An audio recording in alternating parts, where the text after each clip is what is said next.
रुचि जी कह रही है अभिषेक जी ने अचानक आपको फ्रेंड रिक्वेस्ट कैसे भेजी।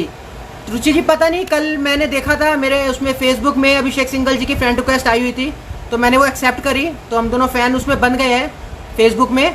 तो मैंने उसमें लिखा था कि अगर अभिषेक जी आप साथ मिलकर चलोगे या नाम डिस्क्लोज कर दोगे तो देश का जल्दी फ़ायदा हो जाएगा, कोविड-19 से सब बच जाएंगे। तो अभिषेक सिंघल जी ने कल बस रिक्वेस्ट भेजी थी मेरे को फेसबुक पे, तो वो मैंने एक्सेप्ट कर ली थी, वो मैंने अपडेट करी थी उसमें आपको फेसबुक में और उसमें कि मतलब अभिषेक सिंघल जी ने मेरे को रिक्वेस्ट भेजी है, फ्रेंड रिक्वेस्ट। तो जो भी है वो उन्होंने जो लाइव सेशन शायद वो भी देख रहे होंगे या देखेंगे, आगे ज्वाइन करेंगे वो भी हमें अभिषेक सिंघल जी। अगर रिक्वेस्ट भेजी है तो कुछ सोच के ही भेजी होगी, ऐसे तो भेजी नहीं होगी।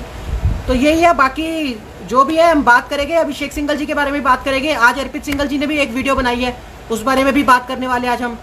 आज अर्पित सिंघल जी ने एक वीडियो बनाई है 26 मिनट की, तो उसमें भी बात, उसके बारे में भी आज बात करेंगे थोड़ी बहुत, जो उन्होंने बताया आपको। तो उसमें क्या गलत है क्या सही है वो चीज़ हम आपको बताएंगे कि अर्पित सिंघल जी ने जो आज बोला उसमें क्या सही है क्या गलत है।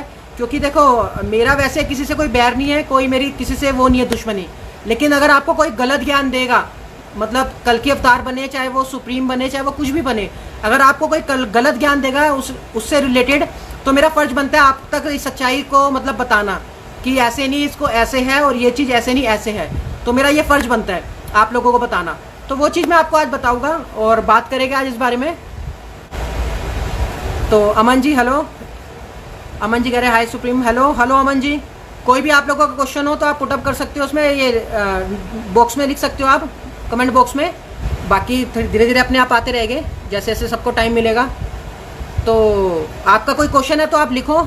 समृद्धि जी कह रही है पद्मानाथ मंदिर का क्या रहस्य है। ये पद्मानाथ मंदिर जो वहाँ पर है, क्या कहते हैं समृद्धि जी, ये मध्य प्रदेश में जो है क्या कहते हैं जहाँ तिरुपति बालाजी का, इसके बारे में आप पूछ रहे हो मेरे से समृद्धि जी। जो तिरुपति बालाजी के वहाँ पर है पद्मावतीनाथ मंदिर, उसके बारे में पूछ रहे हो या कोई और मंदिर के बारे में पूछ रहे हो? और भी कोई भी अगर आपकी क्वेरी आप लिखते रहो उसमें कमेंट बॉक्स में, ताकि मैं आपसे बात कर सकूँ, आपको रिप्लाई कर सकूँ। बाकी आज मैंने एक दो वीडियो देखी, एक की बात कर लेते हैं शुरुआत। तो समृद्धि जी कह रही है जी, तो मैडम वो जो मंदिर है पद्मानाथ का, वो तो मतलब उनका लक्ष्मी माता का ही मंदिर है, जो वैष्णवी रूप में क्या कहते हैं उसमें लक्ष्मी रूप में माता रानी ने जो वहाँ मंदिर बना रखा है, और वो वेट कर रहे हैं कि मतलब उनकी जो कल के अवतार जब होगा उससे शादी वगैरह होगी वैष्णवी के रूप में। तो वही सब है, उस मंदिर का रहस्य है, काफ़ी चीज़ें उसके पीछे। तो मेन तो वही है कि कल के अवतार के साथ उनकी शादी होनी है वैष्णवी रूप में, जो भी होनी है। तो मेन तो उस मंदिर का मेन वही है, जितना मेरे को पता है। बाकी जो मेरे को ज़्यादा नहीं पता वो मैं आपको बता नहीं सकता, जितनी मेरे को नॉलेज है उस बारे में मैंने आपको बता दिया। तो मेरे को झूठ बोलना नहीं आता कि मैं कुछ बना के या बनावटी बात बना के बताऊँ। जो मेरे को पता होगा मैं वही आपको करूँगा, क्योंकि यही रीज़न है कि अभी जो पूरी नॉलेज मेरे को लेनी है हर चीज़ की, इसलिए मेरे को नवंबर और दिसंबर में आना था। तो वो नवंबर दिसंबर में नहीं आके मैंने जल्दी आ गया, क्योंकि कोविड-19 की वजह से मैं जल्दी आ गया आप लोगों के सामने। तो उस वजह से अभी पूरा क्या जो मेरे को ईश्वर से पूछना है, जो भी मेरे को ध्यान में लग के जो भी सारी नॉलेज लेनी है, जैसे जैसे मैं नॉलेज ले रहा हूँ आपको बता रहा हूँ, तो वो सारी नॉलेज जब तक आएगी वो आते आते नवंबर दिसंबर मेरे को हो जाएगा। तो दिसंबर के बाद तो मैं सारे रहस्य सारी बातें जो भी आप पूछोगे प्रॉपर खोल दूंगा। तो अभी जो मेरे को पता होगा मैं वही चीज़ आपको बताऊँगा, ये है। तो बाकी मैंने अभी देखा, एक दो वीडियो देखी, कई जने कल के अवतार सुप्रीम बनने की कोशिश कर रहे हैं। तो कल मैंने एक देखी थी वीडियो जिसमें एक लड़के ने ऐसी बात करी कि मतलब आप सुन के भी हंसने लगोगे। उसने ऐसी ऐसी बात बोली कि वो सुप्रीम है, वो कल की अवतार है, और उसके बाद वो बोलता है कि कुछ किसी गांव का लड़का है वो, और सावला सा कोई गांव का लड़का है, वो अपने आप को सुप्रीम बन के दिखा रहा है, कल की अवतार बन के दिखा रहा है।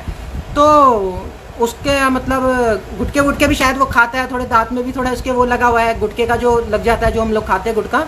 तो वो अपने आप को कल के अवतार और सुप्रीम बनने की कोशिश कर रहा है, कह रहा है मैं हूँ वो सुप्रीम और मैं हूँ वो कल के अवतार। और ज्ञान वो ऐसा बांट रहा है, आपको मैं बताऊंगा उसने क्या ज्ञान बांटा, तो आप भी हंसोगे, मेरे को भी हंसी आई उसकी वीडियो देख के। तो वो कह रहा है कि नेकी कर जूते खा, मैंने खाए तू भी खा, ऐसे कह रहा है। बताओ, जो सुप्रीम होगा वो कभी ऐसे कहेगा? एक बात सोच के देखो दोस्तों। तो मैंने वो जो वीडियो देखी, इतनी तेज हंसी आई, वो सुप्रीम बन के कह रहे हैं नेकी कर जूते खा, मैंने खाए तू भी खा। तो दोस्तों ऐसा नहीं होता कि मतलब नेकी करोगे तो जूते खाने को मिलेंगे। ये पता नहीं कैसी कैसी लोग कल के अवतार और सुप्रीम बन के वीडियो डाल रहे हैं।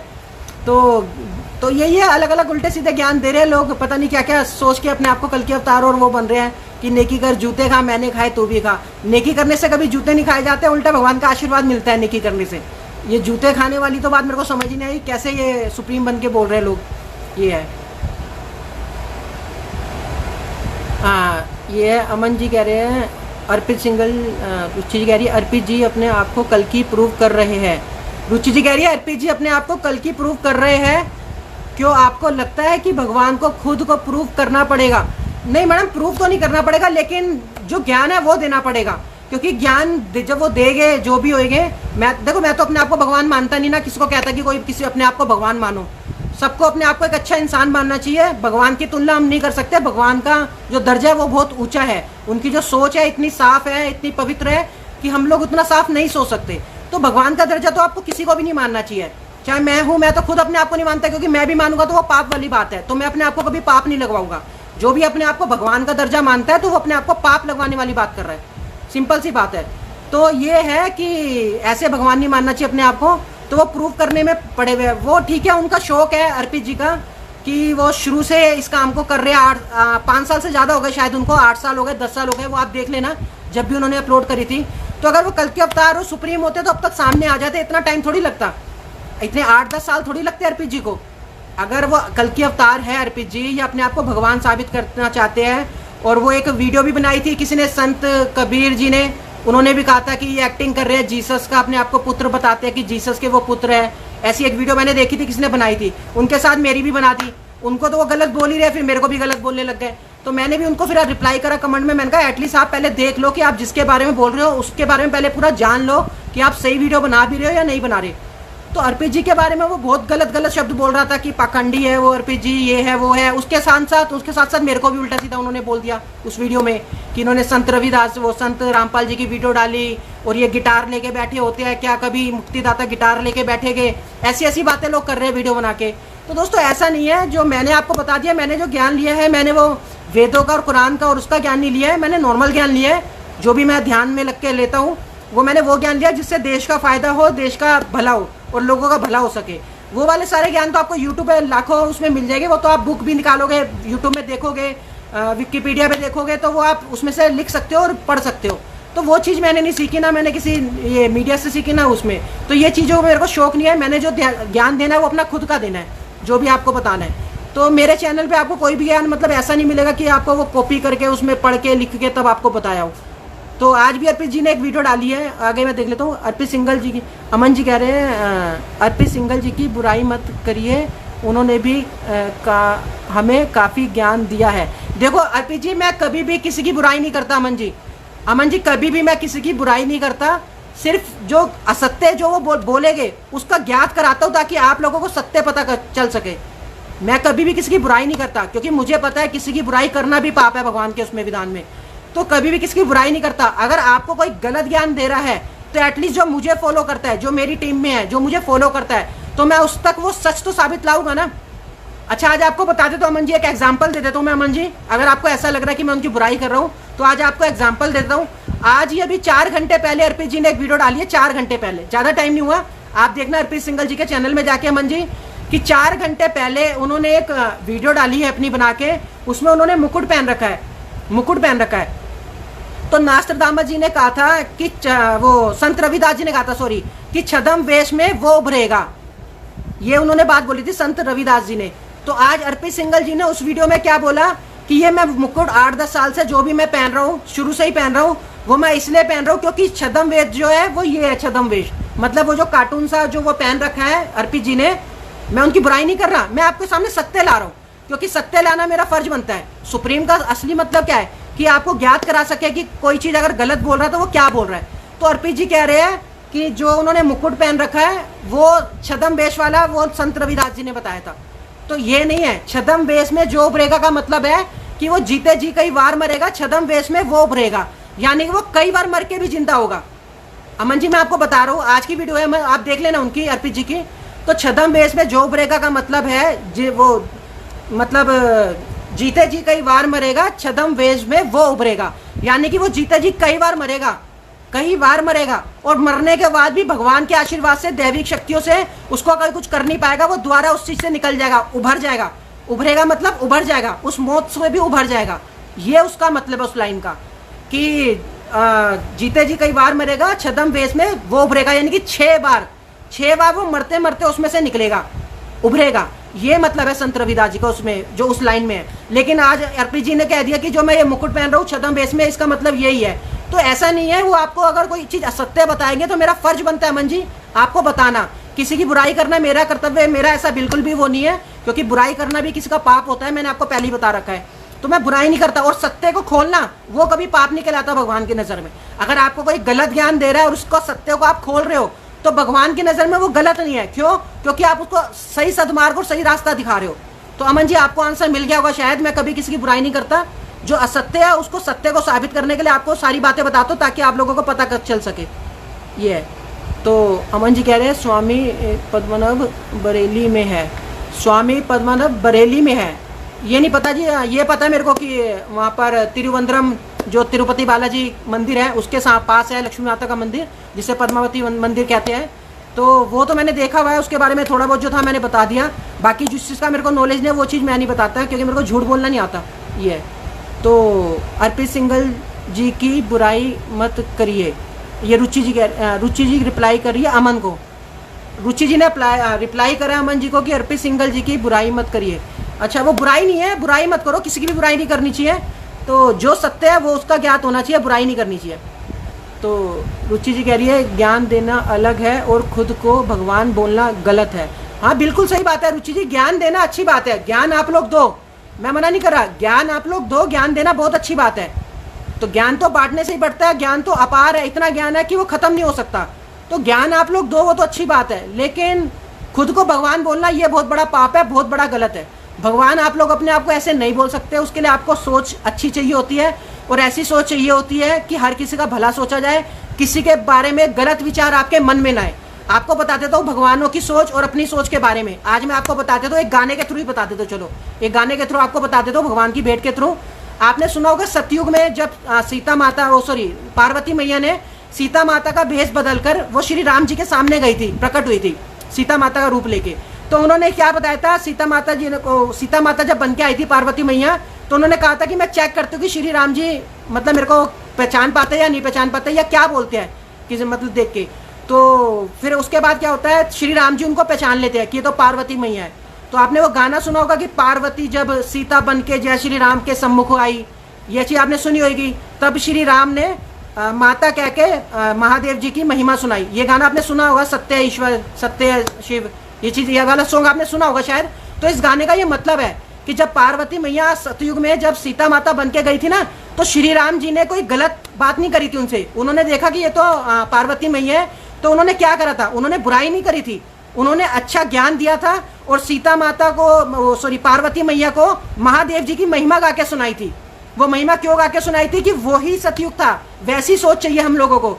और आज हम लोग देख लो क्या करते हैं कि अगर कोई गलती से हमें कोई दिख जाए कि जैसे कोई नई हमारी पड़ोस में कोई भाभी आ जाए या कोई वैसे आ जाए, आप लोग देखते होंगे, नॉर्मल लड़के भी होते हैं, तैयार श्यार होते हैं, कंगी शंगी करे, कहते हैं कि भाई नई नई शादी हुई है या नई भाभी आई है या कुछ है, उसको पटाने की कोशिश करेंगे। तो ये कलयुग का प्रभाव है दोस्तों, ये कलयुग का प्रभाव ऐसा है। और पहले जो होता था उनकी सोच बहुत अलग होती थी।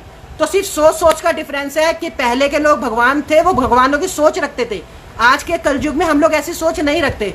हम लोग जरा सा भी किसी को देखते हैं, आप देखते हो ना कितनी जल्दी जितने भी लड़के होते हैं, जितने भी इवन जो मैरिड होते हैं, वो भी एक सेकंड में जैसे एक बात कर लो तो जाते ही कहते हैं अपने, अगर कोई दोस्त से भी मिलता है तो वो भी ये कहेगा कि, और काफ़ी दिन बाद जैसे कोई दोस्त किसी दोस्त से मिलता है तो वो यही कहता है और भाभी जी कैसी है, भाभी जी ठीक है और सही चल रहा है, तो भाभी जी का पहले पूछेंगे, आपका नहीं पूछेगा। आप जबकि उसके बेस्ट फ्रेंड हो, अगर आप साल बाद 1.5 साल बाद किसी दोस्त से मिलते हो तो वो आपके साथ पूछने के साथ पहले भाभी जी का पूछेंगे। तो ये दोस्तों ये अच्छा चीज़ नहीं है। जब आपसे मिले तो आपके बारे में पूछो, क्या जरूरत है भाभी के बारे में पूछने की। तो सोच बहुत अलग है। तो भगवानों की जो सोच है दोस्तों, उसको हम नहीं बना सकते अपनी सोच को। उसको बनाने के लिए हमें बहुत अच्छा इंसान बनना पड़ेगा।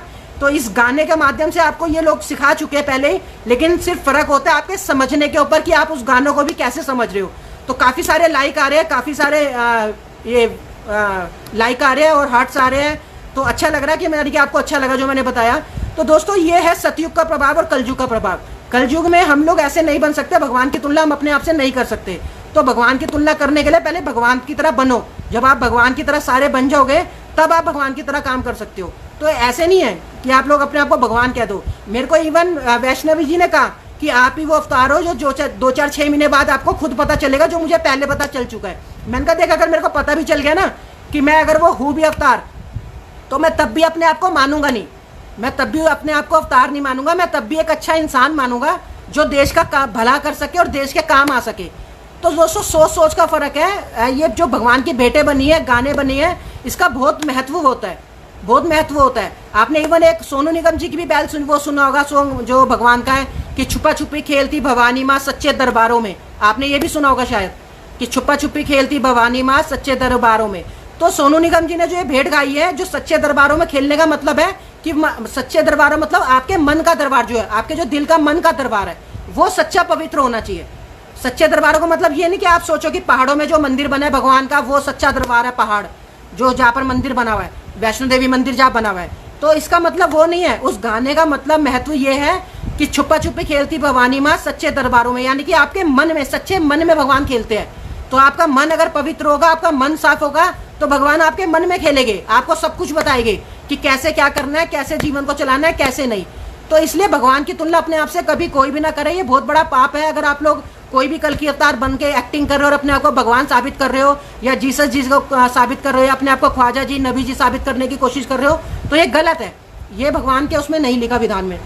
तो ये है, तो भगवान के लिए आप भगवान की तरह देखो, भगवान ने क्या क्या काम करे थे वैसा करो, भगवान से आशीर्वाद लो, तब आप अपने आप को थोड़ा बहुत बोलो। ऐसे वैसे बोलना तो किसी को भी नहीं चाहिए।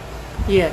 तो अमन सिंह जी कह रहे हैं रुचि अमर साहब बात तो सही है, आपने आपको इंसान को भगवान कहने का किसी को कोई हक नहीं है। बिल्कुल अमन जी, किसी को हक नहीं है। मैंने आपको बता दिया ना, आपको सोच दिखा दी कि पहले पार्वती मैया जब गई थी, श्री राम जी की सोच हमारे क्या थी। उन्होंने महादेव जी की महिमा गा के सुनाई थी, माता कह के उनको। और आज देख लो, अगर आप चले जाओ, अगर आपको कोई आस पड़ोस में, आपको मैंने बता ही दिया सारा कुछ, आप सुन ही चुके हो। तो ये है सोच पे डिपेंड करता है आपकी सोच कैसी है। जैसी आपकी सोच होगी वैसा भगवान का आशीर्वाद मिलेगा। ये है। तो रुचि अमर से कह रहे हैं अर्पित जी यूट्यूब पे अपने बारे में गलत बोलने वालों को गलती दे रहे हैं, ये कैसे भगवान बन सकते हैं? भगवान तो दूर है, पहले अच्छा इंसान बनना चाहिए। बिल्कुल रुचि जी, मैंने बता दिया है, पहले एक अच्छा इंसान बनना चाहिए, अपने आप को बहुत अच्छा बनाना चाहिए कि जब वो अच्छा बन जाएगा इंसान। और अच्छा बनने का मतलब सिर्फ ये नहीं है कि आप लोगों को सिर्फ अच्छे कर्म से ही अच्छा बना जाता है। अच्छे बनने के लिए कई चीज़ें होती है जो भगवान ने बता रखी है, उसमें कई चीज़ें बता रखी है। एक बता रखा है, पहली चीज़ जो बता रखी है भगवान ने कि वो आपको कभी भी अपने अंदर अहंकार, घमंड और वो नहीं लाना, किसी की बुराई नहीं करनी, किसी के बारे में गाली नहीं देनी किसी को। तो पहला स्टेप तो सबसे ज़्यादा अच्छा ही है, और अपने अंदर कभी भी अहंकार, घमंड को पैदा नहीं होने देना।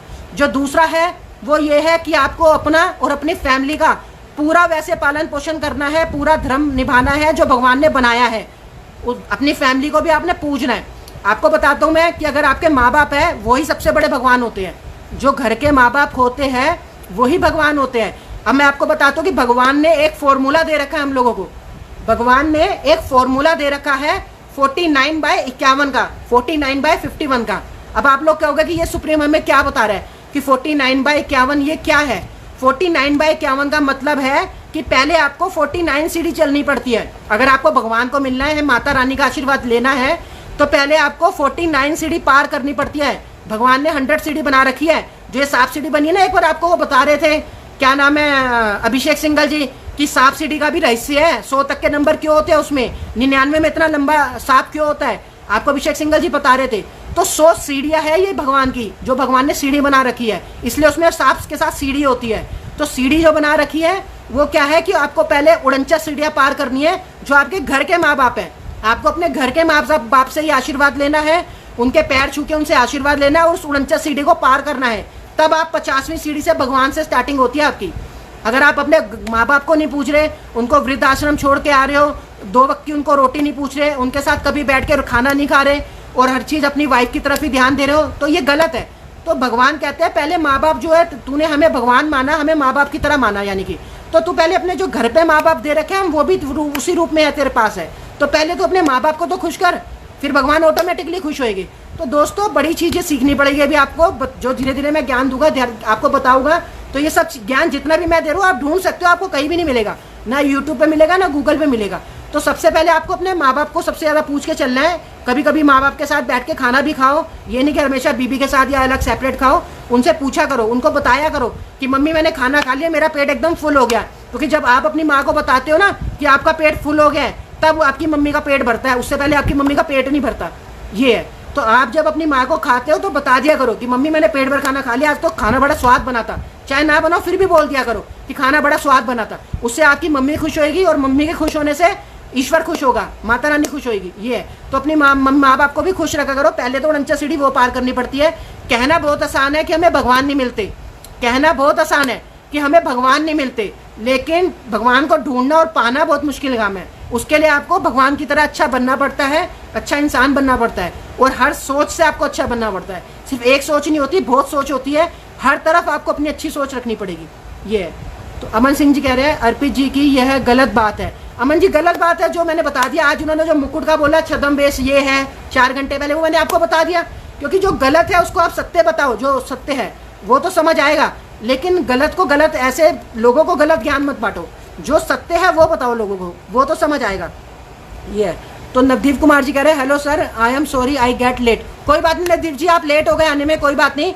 तो आप दुआ जब मैं इसको शेयर करूंगा तो आप स्टार्टिंग का थोड़ा सुन लेना, क्योंकि काफ़ी जो इंपॉर्टेंट ज्ञान दिया है, जिसमें काफ़ी सारे लाइक आए हैं और ये काफ़ी सारे हार्ट्स आए हैं बन के, यानी कि लोगों को अच्छा लगा वो ज्ञान। तो आप सुनना जरूर, मिस मत करना, क्योंकि भगवान को पाने का तरीका बता रहा हूँ मैं आप लोगों को कि क्या है। जो काफ़ी मेरे को कमेंट्स आते हैं कि भगवान को कैसा पाया जाए। तो भगवान को पाने के लिए दोस्तों आपकी सोच सबसे अच्छी होनी चाहिए, सबसे बड़ी बात ये है। तो अमन जी कह रहे हैं आपकी ये बात भी सही है। हाँ अमन जी, बात तो मेरी, जो मैं सत्य बोलूँगा, जो सही बोलूँगा तो वो तो बात सही होएगी। तो ये ऋषि गोयल जी भी आ गए। ऋषि गोयल जी कह रहे हैं हाय भाई। हेलो ऋषि जी, ये शायद मेरे फ्रेंड है, ये रहते हैं मथुरा की साइड ऋषि जी। तो ये दाऊजी में रहते हैं। ऋषि जी आज आ गए, लेकिन मैंने फ्रेंड रिक्वेस्ट एक्सेप्ट नहीं करी, तो मुझे समझ नहीं आया ये लाइव कैसे आ गए, इन्होंने कहाँ से मेरे को ढूंढ लिया। शायद मैंने वहाँ के मथुरा के जो ग्रुप है दाऊजी के, वहाँ मेरी काफ़ी जान पहचान है, काफ़ी सारा मेरा फ्रेंड सर्कल है वहाँ पर। तो मैंने उसको उनके ग्रुप में डाला था, शायद इन्होंने मेरे को वहाँ से फॉलो किया। तो ऋषि जी जो मेरा पीछे के आपने एपिसोड छोड़ दिए, तो ऋषि जी आप वो एपिसोड जरूर देखना, उससे आपको पता चलेगा कि मतलब क्या क्या मतलब रवि ने बताया है। ये है। तो ऋषि जी बाकी पर्सनल बातें जो है आपसे बात में करेंगे। ऋषि जी की फोटो से मेरे को दिखा कि ऋषि गोयल जी है, तो ऋषि गोयल जी से बात करेंगे आगे। ये है। तो नवदीप कुमार जी कह रहे हैं सर आपने कल कहा था कि वेद पुराण में चेंज कर रहे थे, कोई आप एग्जाम्पल दे सकते हैं? हाँ वेद पुराण में मैंने आपको बताया नवदीप जी, वेद पुराण जो है, जो वेद होते हैं वो एक्चुअली ब्रह्मा जी ने लिखे थे। ब्रह्मा जी ने वेदों का निर्माण किया था, सरस्वती माता जी के साथ बैठकर सारा आपस में डिस्कस करके ज्ञान दिया था, ताकि जितने भी नागरिक हैं उन सबका जीवन अच्छे से चल पाए। तो लेकिन वो वेदों को छुपा दिया गया। मैंने आपको बताया ना, एरिया 51 समझ लो या ऐसी कोई जगह समझ लो जहाँ वेदों को छुपा रखा है। और जो वो वेद है वो कभी भी नष्ट नहीं हो सकते, ना वो जल सकते, ना वो पानी में डूब सकते, ना उसे कोई फाड़ सकता। उसका रीजन क्या है कि जब ब्रह्मा जी ने वो वेदों का निर्माण किया था तो उसकी सेफ्टी के लिए उन्होंने शनिदेव जी को एक काम दिया था। शनिदेव जी जो हमारे भगवान है, न्याय के देवता शनिदेव जी, तो उन्होंने ब्रह्मा जी ने कहा था कि आप न्याय के देवता हो शनिदेव जी, तो लोगों के संग अन्याय ना हो। तो इसलिए इसमें आप ऐसी अपनी न्याय की दृष्टि डालो इन वेदों के ऊपर कि कभी भी कोई इसको जला ना पाए, कोई इसको डुबा ना पाए, और कोई भी इसको मतलब फाड़ ना पाए। अगर कोई इसको फाड़ेगा, जलाएगा या डुबोएगा तो वो ये ऑटोमेटिकली अपने आप दोबारा से वैसे ही तैयार हो जाए जैसे ये आज है।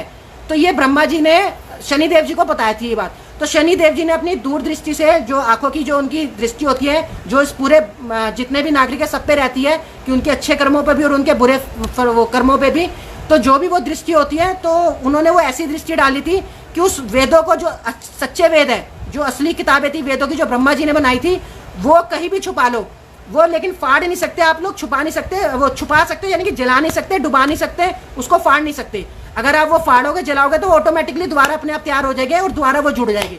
तो कोई भी असुर उसको नष्ट नहीं कर सकता, ताकि वो ये कलयुग के अंत तक हमारे साथ रहे और हम लोगों को ज्ञान मिल सके कि हमारे जीवन का असली रहस्य क्या है और हम अपने जीवन को कैसे जिए। ये है।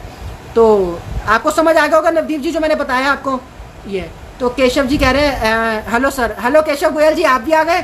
तो केशव गोयल जी भी मेरे बहुत अच्छे फैन है और ऋषि गोयल जी भी है, दोनों बेस्ट फ्रेंड है बचपन के। तो समझ लो कजन ब्रदर की तरह ही है। तो जो भी है, इनकी शादी में भी गया था मैं केशव गोयल जी की। तो ये दोनों फ्रेंड है, इन्होंने मेरे को पता नहीं कहाँ से ढूंढ लिया। तो मैंने खैर इनको बताया नहीं था कि ऐसे मैं लाइव आऊँगा, लेकिन वो ढूंढ लेते, कहते ना ढूंढने से मिल ही जाते हैं। तो इन्होंने ढूंढ के पकड़ लिया मेरे को और लाइव आ गए दोनों। चलो अच्छी बात है। केशव गोयल जी, ऋषि गोयल जी, जो मेरा यूट्यूब पे जो वीडियो डल रखे हैं, पहले के 2-3 लाइव सेशन आपने छोड़ दिए, तो केशव गोयल जी और ऋषि गोयल जी आप लोग देखना, उसको भी वो अच्छा लगेगा जब आप पूरा सुनोगे। तो ये है। तो केशव गोयल जी कह रहे कैसे हो सर? बढ़िया हो केशव जी, अच्छा हूँ मैं, बहुत अच्छा हूँ। आप भी ठीक ही हो गए। तो बाकी जो पर्सनल बातें केशव जी वो तो व्हाट्सअप पे करेंगे, इस पर ना ही करें तो अच्छी बात है, क्योंकि फ्रेंडशिप वाली जो बात होती है वो व्हाट्सअप पे अच्छी लगती है। ये है। तो सोनिया मनोचा जी कह रही है राम राम जी। सोनिया जी राम राम। तो केशव गोयल जी कह रहे हैं सुना है हमने, पार्वती जब सीता बन के श्री राम जी के सम्मुख आई, श्री राम ने माता बन के उनको कथा सुनाई। हाँ, ये तो आपने केशव जी सुना ही होगा, भेंट सुनी होगी। तो इसके बारे में लोगों को क्वेश्चन जब होता है ना तो उससे मिलता जुलता आंसर देना पड़ता है लोगों को, ताकि उनको वो बात समझ आ पाए। तो केशव जी वो तो आप भेंट सुनोगे सत्य ईश्वर, तो उसमें आपको ये लाइन सुनाई दे जाएगी। ये तो शंकर लाल जी कह रहे हैं भाई जी 6 बार के बारे में दोबारा बताओ। शंकर जी ये मैं बता चुका हूँ कि जो अर्पी जी ने बताया कि छद्म वेश का जो बताया उन्होंने, तो वो मुकुट पहन रखा है। तो वो कह रहे हैं कि जो मैं ये मुकुट पहन रहा हूँ 7-8 साल से जो भी पहन रहा हूँ, ये जो राक्षस टाइप का कुछ मुकुट पहनते हैं वो आसुर टाइप का, तो वो कह रहे हैं ये छद्म वेश है, यही छद्म वेश है। तो अर्पी जी ने ये बोला था, आज की वीडियो में बोला 4 घंटे पहले। तो मैंने कहा ये छद्म वेश नहीं है, छद्म वेश का मतलब है जीते जी कहीं मार मरेगा, छद्म वेश में जो उभरेगा। तो दोस्तों मैं 2 बार पहले मर भी चुका हूँ, मैं आपको बताऊँ, आपको लगेगा मजाक। एक्चुअली एक बार तो मुझे किसी ने जहर दे दिया था, कोई तांत्रिक था जिसकी मैंने 100 नंबर पे कॉल भी करी, कंप्लेंट भी करी थी।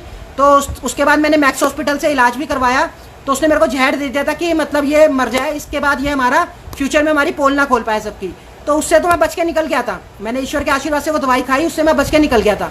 तो एक बार उससे बचा, और 2 बार मेरे पे पैरानॉर्मल अटैक हो चुके हैं, जिसको आप लोग कहते हो हार्ट अटैक, उसे पैरानॉर्मल अटैक कहते हैं। पैरानॉर्मल एक्टिविटी होती है, पैरानॉर्मल एक्टिविटी से मारा जाता है इंसान को, और वो उसको जब हॉस्पिटल ले जाते हैं तो हॉस्पिटल वाले हार्ट अटैक बता देते हैं कि हार्ट अटैक से मर गया, जबकि वो पैरानॉर्मल एक्टिविटी असुरों शक्तियों से मारा जाता है। तो ये है। तो 2 बार मेरे को ट्राई कर चुके हैं, और जो पैरानॉर्मल एक्टिविटी है तो कई बार ट्राई कर चुके हैं, लेकिन वो कभी भी पास नहीं हो पाए, क्योंकि भगवान का आशीर्वाद है इसलिए वो पास नहीं हो पाए मेरे को मारने में। तो छद्म वेश का मतलब है कि वो कई बार जी के मर के भी मतलब अद्भुत ज्ञान देगा और उठेगा, मतलब आएगा, दोबारा आएगा, वो मरेगा नहीं इतनी जल्दी। ये है। तो शुभम शुक्ला जी कह रहे थे थंब बना रहे, थैंक यू सर। तो सोनिया जी कह रही है क्या कलयुग में सतयुग होगा? क्या लिखा आपने, प्रलय नहीं आएगी क्या कलयुग में? सोनिया जी कह रही है क्या कलयुग में सतयुग होगा? हाँ मैडम, अभी आने वाले टाइम पे सतयुग जरूर आएगा, लेकिन उसके लिए टाइम लगेगा। 6 साल लगे या 8 साल लगे या 10 साल लगे, जैसे जैसे लोग सुधरेंगे, जब सुप्रीम लीडर सामने आ जाएगा जो वर्ल्ड लीडर है, तो तभी पता चलेगा। आपने शायद उनकी वीडियो देखी होगी अभिषेक सिंघल जी की, उसमें उन्होंने क्लियर कह रखा है कि जो नरेंद्र मोदी जो हमारे प्राइम मिनिस्टर है वो वर्ल्ड लीडर नहीं है, क्योंकि आप लोगों ने देखा होगा अभिषेक सिंघल जी ने पहले बताया अपनी वीडियो में ये बात कि जो वर्ल्ड लीडर बन रहे हैं वो वर्ल्ड लीडर नहीं है, वर्ल्ड लीडर कोई और है। वर्ल्ड लीडर जो होगा वो आम इंसान होगा, वो अपने घर पे आराम करता रहेगा और अपना ज्ञान जो है धीरे धीरे मार्केट में लाएगा। तो ये सब चीजें तो आपको अभिषेक सिंघल जी बता चुके हैं, और वो बता चुके हैं हर चीज तो बिक्री है। तो मोदी जी वर्ल्ड लीडर नहीं है, तो जो वर्ल्ड लीडर है वो आएगा भी, आया नहीं है। तो ये है। तो ये जो भी आपको बता रखा अभिषेक सिंघल जी ने, कल मेरे को उन्होंने वो भी भेजी फ्रेंड रिक्वेस्ट, तो मैंने उनको बोला है कि आप जल्दी से जल्दी नाम डिस्क्लोज कर दो, जो भी सुप्रीम है, जो भी वर्ल्ड लीडर है, उसका नाम डिस्क्लोज हो जाएगा तो जल्दी लोगों को पता चल जाएगा। ये है। तो दोस्तों सिर्फ ऐसे ये जो मंत्र बना रखे हैं, मोदी जी को लाने वाले हैं, अच्छे दिन आने वाले हैं। तो दोस्तों अच्छे दिन तो मुझे नहीं लग रहा कोई आए हैं, या कोई वर्ल्ड लीडर ने ऐसा कोई काम करा कि जिसको पूरा वर्ल्ड कॉपी कर रहा हो। वर्ल्ड लीडर का मतलब ये है दोस्तों कि जो उसने भारत में काम करके दिखाया उसको पूरा वर्ल्ड कॉपी करेगा। पूरा वर्ल्ड कॉपी करने का मतलब है कि पूरा वर्ल्ड देखेगा कि भारत ने क्या तरकीब बताई है, क्या तरीका बताया है, जिससे पूरे वर्ल्ड का फायदा हो रहा है, उसे वर्ल्ड लीडर कहा जाएगा। जो भी आप सुप्रीम आएगा, जो भी वर्ल्ड लीडर आएगा, ये है। तो वर्ल्ड लीडर का मतलब अलग होता है, सिर्फ ये नहीं होता कि नॉर्मल आप लोगों ने काम कर लिया, जो नॉर्मल काम है तो उससे आप वर्ल्ड लीडर बन जाओगे। और अभिषेक सिंघल जी तो बता भी रहे आपको कि हर चीज तो बेची जा रही है, सारी चीजें बिक रही है। तो अगर वर्ल्ड लीडर आएगा तो चीजें बिकेगी नहीं, चीजें बनेगी, भारत की तरक्की होगी, राष्ट्र का झंडा ऊंचा होगा।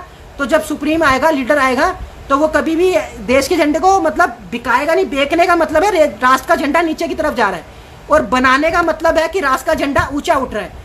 तो दोस्तों राष्ट्र का झंडा ऊंचा उठाने का मतलब होता है हर चीज को बनाना, बर्बाद करना नहीं होता।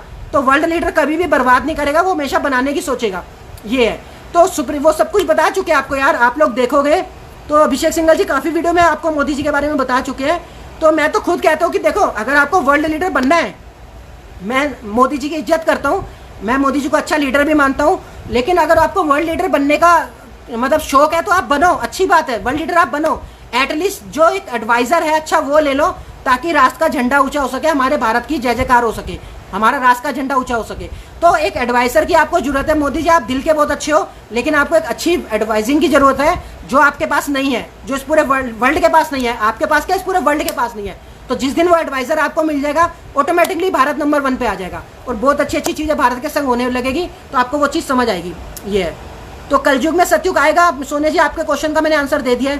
तो अनिमेश जी कह रहे हैं hello brother how are you. बढ़िया हूँ मैं अनिमेश जी, आप काफ़ी लेट आए हो अभी, तो आप पीछे जो रह गया है ज्ञान जो हमने आपको दिया है, जो आपको ना यूट्यूब पे मिलेगा ना गूगल पे, तो अनिमेश जी आप वो देख लेना एक बार थोड़ा सा, जो मैं इसको शेयर कर दूंगा फेसबुक पे। तो शिव प्रसाद हेम्ब्रम जी कह रहे हैं क्या कलयुग में एंड टाइम आने वाला है। नहीं, अभी कलयुग का टाइम अभी नहीं आएगा। 4,32,000 साल है, अभी तो सिर्फ 5,000 साल ही पूरे हुए कलयुग के, तो अभी तो बड़े सारे साल बचे हैं। इतनी जल्दी कलयुग का वो नहीं होता। जब कलयुग का प्रभाव खत्म होना होगा ना, तब आपको दिख जाएगा। मैंने एक वीडियो डाली थी, आप मेरे यूट्यूब चैनल में जाके देखना कि कलयुग का जब वो आएगा प्रभाव तो कैसा होगा। उस वीडियो को आप देखना, उसमें जो उम्र है इंसान की 12 से 14 साल 15 साल मैक्सिमम रह जाएगी, और उसमें जो शादी है वो 6-8 साल में शादियाँ हो जाएगी। तो कई चीज़ें, और भूकंप इतनी ज़्यादा रेस में आएंगे कि बड़ी बड़ी पक्की से पक्की इमारतें भी वो गिरने लग जाएगी, चाहे कितनी भी मर्जी पक्की बनी हो। और भूकंप जो आएंगे वो 8 पॉइंट ऊपर के रेक्टर स्केल से आएंगे, मतलब भूकंप भी बहुत बड़ी बड़ी तादाद में आएंगे कि बिल्डिंगें बच नहीं पाएगी जितनी मर्जी मजबूत बना लो। तो तब वो घोर कलयुग आएगा। तो शिव प्रसाद जी, तो कलयुग आने का भी टाइम है, इतनी जल्दी वो पूरा कलयुग नहीं आया।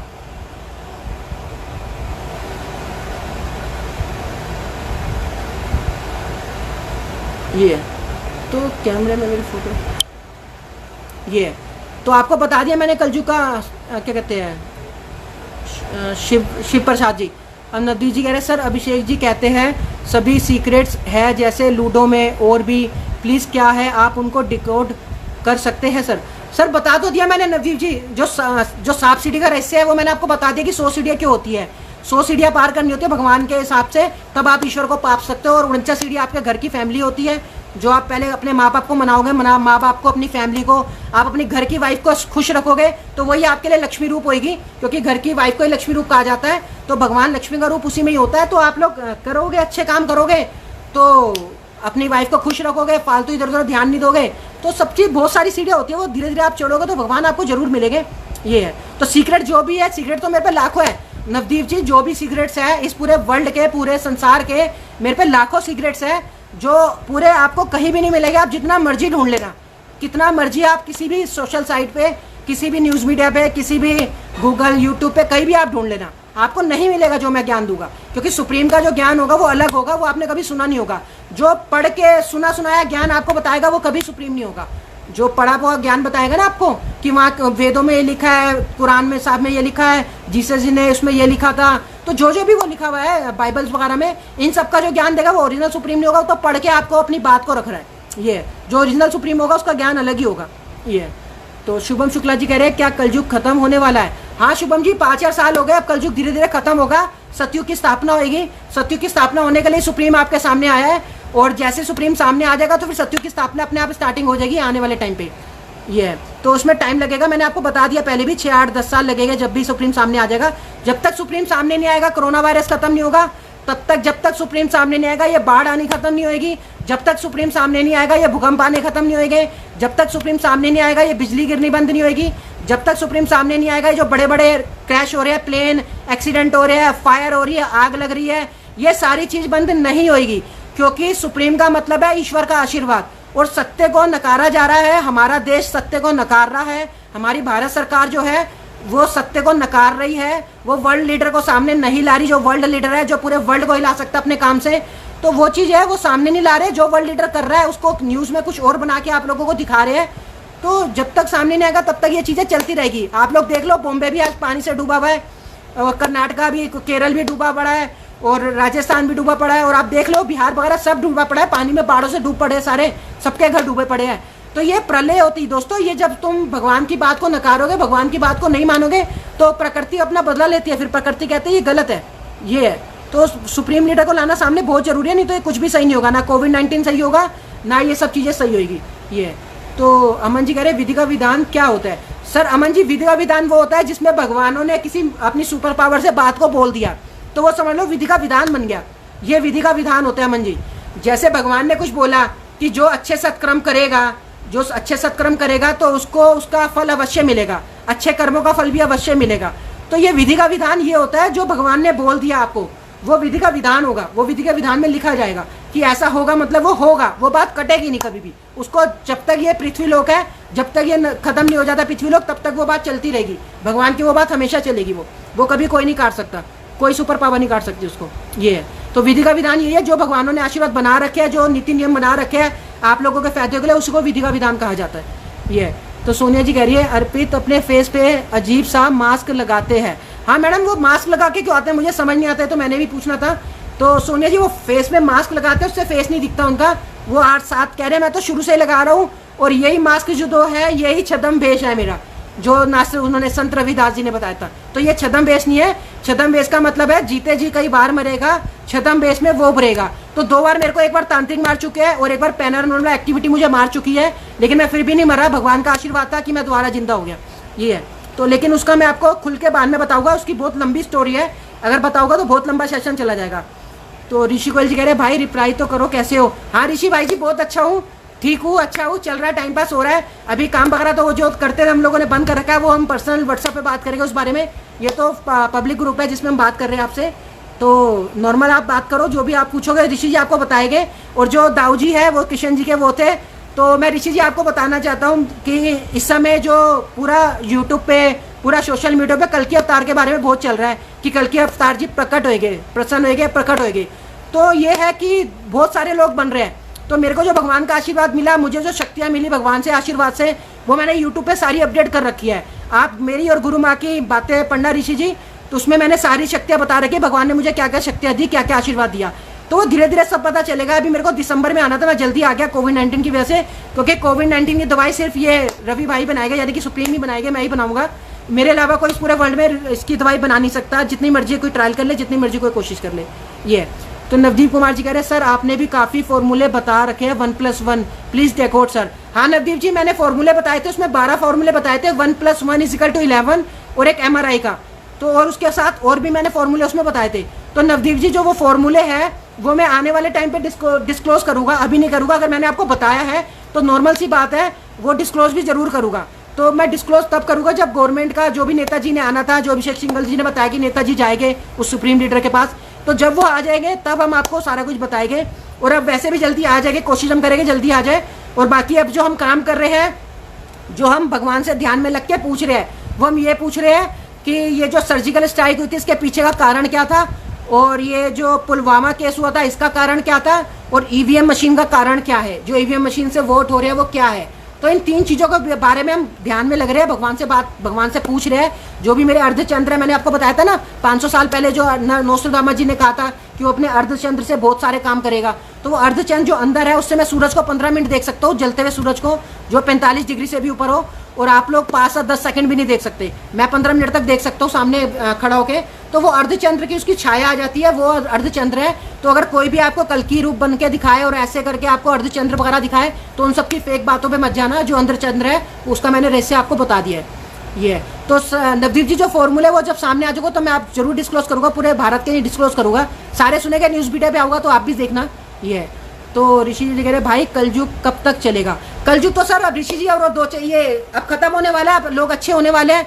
आने वाले टाइम में जब सुप्रीम लीडर सामने आ जाएगा, जो भी सुप्रीम लीडर के बारे में 10 लोगों ने प्रेडिक्शन करी है आज से 500 साल पहले, संत रविदास जी ने भी करी है और गुरु गोविंद सिंह जी ने भी करी है, गुरुदेव उन्होंने भी कर रखी है, गुरु जी का जो आश्रम है गुरुदेव जी, तो उन्होंने भी कर रखी है, और नोस्ट्राडामस जी ने, और बड़े सारे हैं। तो जो भी वो भविष्यवाणी कर रही है वो इंसान सामने जरूर आएगा। और अगर वो मैं हूँ तो मैं जरूर सामने आऊँगा। अगर वो मेरे से, और खैर मेरे से सारी मिल रही है, मैंने आपको बताया था, नोस्ट्राडामस जी ने भी बताया था कि उनकी माताएं 3 बहनें होगी, 2 मर जाए, 2 एक्सपायर हो जाएगी और 1 रहेगी। तो 3 बहनें, मेरी मम्मी भी है, 2 एक्सपायर हो चुकी है 15 साल पहले, और मेरी मम्मी हमारे साथ ही रहती है। और ये भी बताया था वो जो भी होगा उसकी माताओं के 4 बच्चे होंगे, 2 पुत्र होंगे, 2 पुत्री होगी। तो हम भी 4 बच्चे हैं, हमारे हम 2 भाई हैं और 2 बहनें हैं। तो सारी बातें जो है मेरे से मिल रही है, और जो भी वो शक्तियाँ भगवान ने मुझे दी है, जो दी है मैंने अपडेट कर रखा अपने यूट्यूब चैनल पे। तो ऋषि जी आप एक बार सारा देखोगे तो आप अच्छे से मेरे को समझ जाओगे कि रवि भाई किस बारे में बात कर रहे हैं, और रवि भाई ने अपना ये सारा सिस्टम क्यों घुमाया, जो पहले काम था वो छोड़ के इन्होंने क्यों घुमाया, उसका आपको रहस्य पता चल जाएगा ऋषि जी। तो आपको यूट्यूब की मेरी थोड़ी बहुत वीडियो देखना, लाइव सेशन देखना सारे, उसमें आपको काफ़ी चीज़ें पता चल जाएगी मेरे बारे में कि मैं ये सब काम क्यों कर रहा हूँ और क्यों मैं सामने आ रहा हूँ। ये है तो, और मेरे यूट्यूब चैनल बनाने का राज क्या है कि मैंने यूट्यूब चैनल क्यों बनाया, ये है। तो नवदीप जी कह रहे हैं जो पहले सतयुग था क्या उसे पहले कलयुग था, तो बाद में सतयुग आ गया क्या सर? नहीं नहीं, कलयुग से स्टार्टिंग नहीं हुई, स्टार्टिंग हमेशा सतयुग से ही हुई है दोस्तों। पहले ब्रह्मांड में इसमें पृथ्वी लोक पे कुछ भी नहीं था। तो सबसे पहले भगवान ने इसकी स्थापना करने के लिए तो विष्णु भगवान ने, आपको देखा होगा कि कुछ लोगों को 9 या 10 जनों को, एक गुरु को और एक गुरु माता को, साथ में 7 सप्तऋषि जिसे कहते हैं हम लोग, सप्तऋषि आपने सुना होगा, 7 ऋषि होते हैं। तो ऐसे विष्णु भगवान जी ने कुछ ज्ञान, वो उनको 9 बंदों को, 9 इंसानों को लाके यहाँ पर छोड़ा था कि पृथ्वी का आप लोग जनसंख्या बढ़ाओ और पृथ्वी पे जीवन को बढ़ाओ। तो ऐसे करके वो धीरे धीरे कर करके बहुत सारी जनसंख्या बनी। तो पहले सतयुग चलता था, पहले सतयुग से चल के धीरे धीरे लोगों में दिमाग आया, आगे जा जाके फिर त्रेता युग आया, फिर आगे जाके पाप बढ़ता रहा, फिर वो द्वापर युग आया, धीरे धीरे द्वापर युग तक भगवान आ जाते थे। फिर जब कलयुग आ गया, घोर कलयुग आ गया, तो फिर भगवानों ने आना बंद कर दिया। तो जब कलयुग हटेगा तो अब सतयुग की स्थापना करेंगे हम धीरे धीरे, जैसे सामने आ जाएंगे। तो वो दोस्तों हर चीज़ जो होगी सामने आके होगी। अगर अभिषेक सिंघल जी नाम डिस्क्लोज कर दे तो बहुत आसानी हो जाएगी, जल्दी हो जाएगा। तो अभिषेक सिंघल जी जो नाम डिस्क्लोज नहीं कर रहे हैं उसकी वजह से सारा ये टाइम लग रहा है। वो नाम डिस्क्लोज कर देंगे तो ये है। अमन सिंह जी कह रहे हैं ताश के पत्तों का रहस्य बताइए। सर ताश के पत्तों का रहस्य तो ये, अमन जी, ताश तो खेलनी नहीं चाहिए। ताश में तो ऐसे ऐसे रहस्य छुपे पड़े हैं कि जो बंद ताश होती है ना वो भी आपको खुली आंखों से दिख सकती है। आप कहोगे ये क्या बोल रहे हैं सुप्रीम? जो बंद ताश होती है ना, जो आप लोग खेलते हो ताश, उसमें आपको बेवकूफ़ बनाया जाता है। जो इंटेलिजेंट होगा ना वो आप उसको पकड़ लेगा, वो आपकी बंद ताश को भी देख लेगा कि आपके पास क्या है, एकदम खुली आंखों की तरह, जैसे वो खुले ताश दिखते हैं। तो ताशों के पीछे तो इतने रहस्य है, इवन उसके लिए आंखों के लेंस भी आते हैं कि अगर आप आंखों में लेंस लगा लोगे तो आपको बंद ताश दिखेगी। उसका एक चश्मा भी आता है, अगर आप वो चश्मा लगा के खेलोगे तो भी आपको बंद ताश दिखेगी। या उसका मोबाइल फ़ोन भी आता है, जो आपके कान में एक छोटी सी मक्खी जाती है, वो कान के अंदर रहेगी और वो आपको बता देगी कि कौन सा ये पत्ता बाहर आ रहा है या कौन सा पत्ता अंदर आ रहा है। या फ्लैश में जो भी आप लोग खेलते हो, फ्लैश मांग पत्ता, वो सब आपको पता चल जाएगा। ये सारे नकली गेम है, घर बर्बाद करने वाले गेम है। तो इसको आप ना ही खेलो बिना नॉलेज के, अच्छा है। नहीं तो सामने वाला इंटेलिजेंट होगा, तेज होगा, तो आपको पता भी नहीं चलेगा वो कैसे जीत रहा है और आपको लगेगा आपकी किस्मत खराब है। तो किस्मत खराब नहीं होती, इसके पीछे रहस्य है। ताशों में बहुत चीज़ें छुपी होती है, वो जो आम इंसान को दिखती नहीं है। ये है। तो ऋषि गोयल जी कह रहे हैं super, thank you sir Rishi ji, thank you. Vivek ji कह रहे हैं अर्पित तो बोल रहा था कि 2029 तक आएगा सतयुग, अभी तो सदी युग चल रहा है। तो अभी तो देखो विवेक जी, सतयुग आएगा, मैंने तो आपको खुद कहा है कि अभी 2020 चल रहा है। सतयुग आने में अभी लोगों को अच्छा बनाना पड़ेगा। अब वो अच्छा बनाने के लिए 2 साल लगे, 4 साल, 6 साल, 8 साल, 10 साल, जो भी टाइम लगेगा, जैसे लोग अच्छे बनते रहेंगे उसके बाद ऑटोमेटिकली सतयुग की वो स्थापना चालू हो जाएगी, फिर भगवान आके हमें दर्शन भी देंगे। ये है। तो मैं आज आपको बता देता हूँ, मेरा तो सबसे बड़ा जो लक्ष्य है, जो शुभम जी ने ऐसे करा है विवेक जी, तो मेरा जो लक्ष्य है, सबसे बड़ा जो ऐसा लक्ष्य है वो है कि हनुमान जी को श्री राम जी के दर्शन कराना। और श्री राम जी के दर्शन तभी होएंगे जब यहाँ सतयुग की स्थापना होगी। और सतयुग की स्थापना करने के लिए लोगों को अच्छा बनना पड़ेगा, और लोग अच्छे बन जाएंगे तो श्री राम जी जरूर इस पृथ्वी लोक पे आएंगे और हनुमान जी को दर्शन भी देंगे। क्योंकि हम लोग सिर्फ अपने बारे में सोचते हैं, हम लोग कभी भी हनुमान जी के बारे में हमने नहीं सोचा होगा कि हनुमान जी को क्या पसंद है। जो हनुमान जी को सबसे ज़्यादा पसंद है यार, वो श्री राम जी के दर्शन पसंद है। तो हमें उस काम को करना पड़ेगा, हमें अच्छा बनना पड़ेगा, ताकि श्री राम जी हमें इस पृथ्वी लोक पे आके साफ दर्शन दे, हमें सपने में दर्शन आते, साफ साक्षात आके दर्शन दे।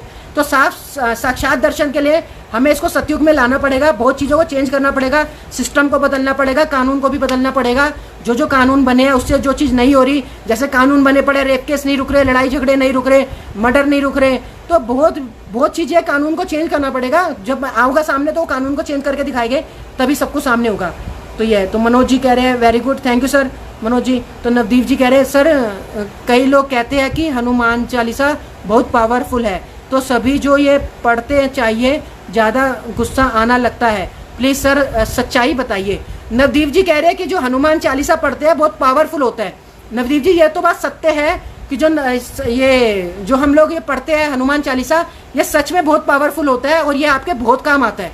हर मंगलवार को इसे पढ़ना चाहिए, ये बहुत ज़रूरी है। लेकिन मैं आपको बता देता हूँ कि ये कलयुग का प्रभाव है, तो हम लोग है ना सही से हनुमान चालीसा पढ़ते ही नहीं है, जो सत्य बात है। हम लोग क्या करते हैं नवदीप जी कि पहले का जो जमाना था सतयुग का, तो उसमें हनुमान चालीसा को बहुत तरीके से पढ़ा जाता था। पूरा हनुमान जी के आगे जोत जला के तसल्ली से एकदम टाइम दे के, टाइम कम से कम उनको 20 मिनट भी लगता था, 25 मिनट, आधा घंटा भी लगता था जब वो हनुमान चालीसा करते थे नवदीप जी। लेकिन आज का क्या है कि आज का आप देखना, कभी ये आपने कनाट प्लेस में शायद देखा होगा, दिल्ली के अंदर कनाट प्लेस है नवदीप जी। तो कनाट प्लेस के अंदर हनुमान मंदिर है।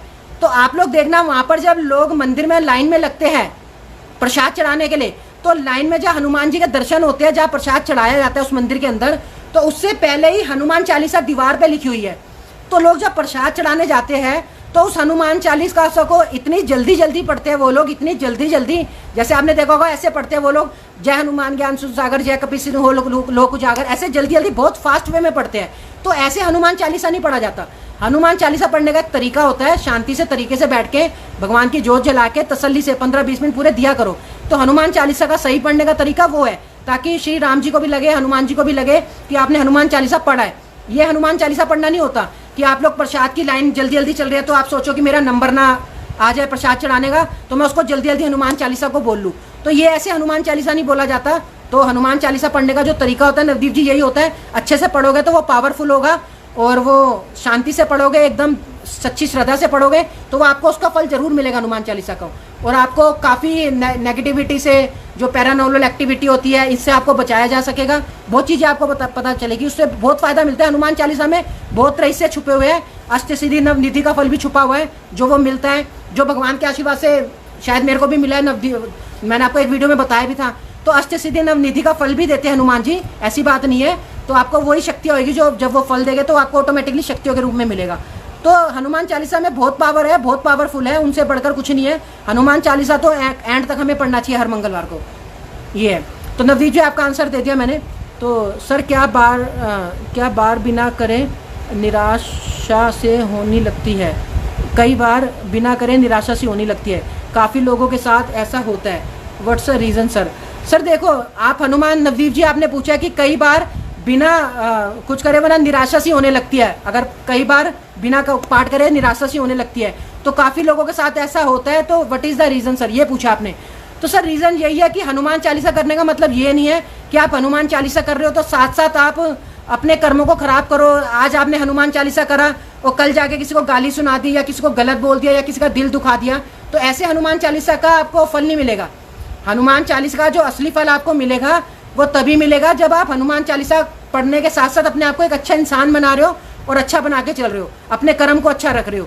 तो हनुमान चालीसा का तब फल मिलता है। ये नहीं है कि आज हमने हनुमान चालीसा पढ़ा, थोड़ी देर बाद जाके उसके बारे में गलत बोल दिया या किसी से झगड़ा कर लिया या किसी की निंदा कर ली, किसी की उपेक्षा कर ली गलत, तो ऐसे हनुमान चालीसा का पाठ का फल नहीं मिलता। मैंने बताया ना, भगवान को पाने का जो रास्ता होता है उसके लिए आपकी सोच अच्छी होनी चाहिए, आपको हर काम अच्छा करना है। अच्छा करते रहोगे तो ऑटोमेटिकली भगवान आपको मिलेंगे। ये है। तो और अब रुचि जी ने पूछा है, तो नवदीप जी आपको आंसर मिल गया होगा रीज़न कि अच्छे काम के साथ, हनुमान चालीसा के पाठ के साथ निराशा फिर नहीं आएगी जब आप सारे अच्छा करते रहोगे। ये। तो रुचि जी कह रही है, आपने जब से हनुमान जी के बारे में बोला था तब से मैं वही सोच रही हूँ और प्रेयर कर रही हूँ कि हनुमान जी को राम जी के दर्शन हो। बिल्कुल मैडम रुचि जी, सबसे बड़ा भगवान हनुमान जी को पसंद ही है। भगवान श्री हनुमान जी को कुछ नहीं पसंद इतना, वो हम प्रसाद चढ़ाते हैं, अच्छी बात है, वो हमें चढ़ाना चाहिए, वो हमारे फ़ायदे के लिए होता है, उसको हम लोगों को बांटते हैं तो एक हम भगवान की नज़र में ये पहुँचता है कि ये अच्छा कर्म भी करता है, भगवान को प्रसाद भी चढ़ाता है और भगवान को मानता है, पूजा पाठ भी करता है। तो वो तो हमारा फ़र्ज है, वो तो हमारा धर्म है हर मंगलवार को जाके चढ़ाना। लेकिन हनुमान जी सिर्फ प्रसाद चढ़ाने से खुश नहीं होते। हनुमान जी जो मेन खुश होएंगे वो श्री राम जी के दर्शन करने से खुश होएंगे, और श्री राम जी के दर्शन तभी होएंगे जब यह सतयुग आ जाएगा, अच्छा आ जाएगा। तो मैंने आपको बता दिया, जब वर्ल्ड लीडर सामने आएगा, सुप्रीम सामने आएगा। अभिषेक सिंघल जी ने कल मेरे को, आपने देखा, फ्रेंड रिक्वेस्ट भेजी है। अभिषेक सिंघल जी को मैंने मैसेंजर भी किया है कि सर आप नाम बता दो, आप उसका लेट मत करो। अगर आप लेट करोगे तो फिर दिक्कत होएगी, फिर मजबूरन मेरे को जितनी भी आपने वीडियो बनाई है जिसमें क्या क्या गलत बात है वो मेरे को सबको साबित करनी पड़ेगी। मैं अपने चैनल पे अपलोड करूँगा ताकि सुप्रीम के बारे में पता चल सके कि सुप्रीम के बारे में क्या गलत बोला गया और क्या सही बोला गया। तो वो सारी चीज़ें मेरे को तो पता है, जो सुप्रीम होगा उसको तो पता होगा, तो वो सारी चीज़ें बताएगा। ये है जो सच्चाई है, मैंने आपको बता दी।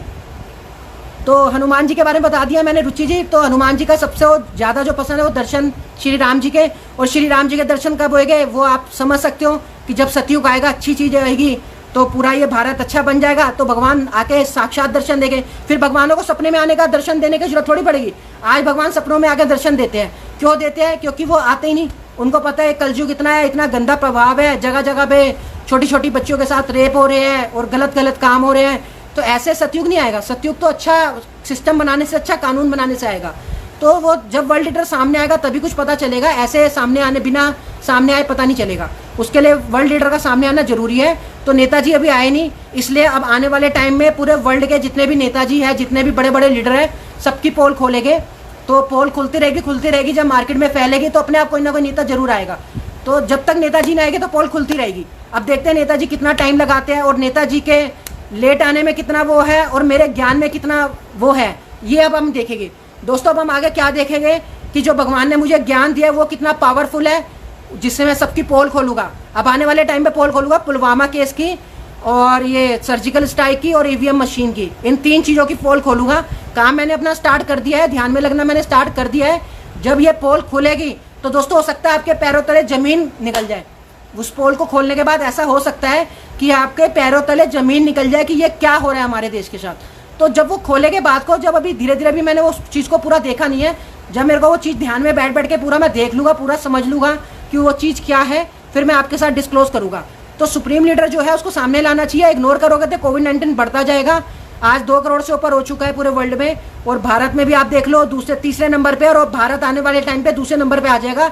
जिस रेस में वो उसको ब्राजील को पीछे छोड़ रहा है भारत, उस रेस में हमें लग रहा है कि आने वाले टाइम पे भारत अब दूसरे नंबर पे आ जाएगा बहुत जल्दी।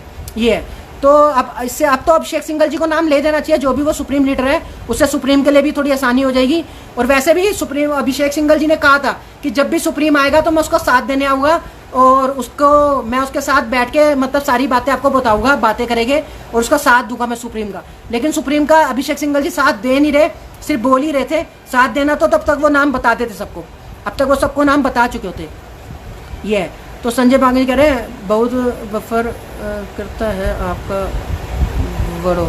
संजय ये क्या कह रहे हैं, बहुत बफर करता है आपका वीडियो। अच्छा बफर करता है सर, ऐसा होता है एक्चुअली जब मैं इसको सेंड करता हूँ ना, कल मेरे को कम से कम नहीं तो